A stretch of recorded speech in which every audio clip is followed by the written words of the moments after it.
Solemnity of Saints Peter and Paul. Nowadays, we thank God that He continually blesses the Church with good and strong pillars in our Pope, bishops, priests, and lay leaders.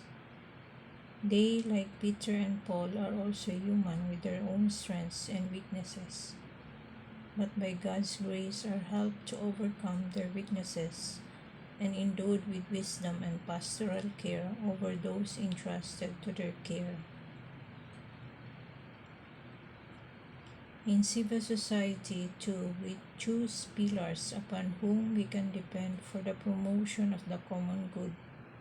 Unfortunately, not all of them are good examples, although we also have very dedicated and self-sacrificing ones.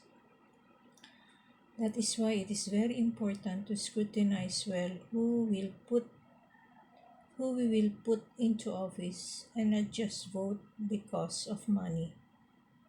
By the example of Saints Peter and Paul, who both gave their lives for the faith, inspire our church and civil leaders so that the flock entrusted to their care can progress and live in peace and security.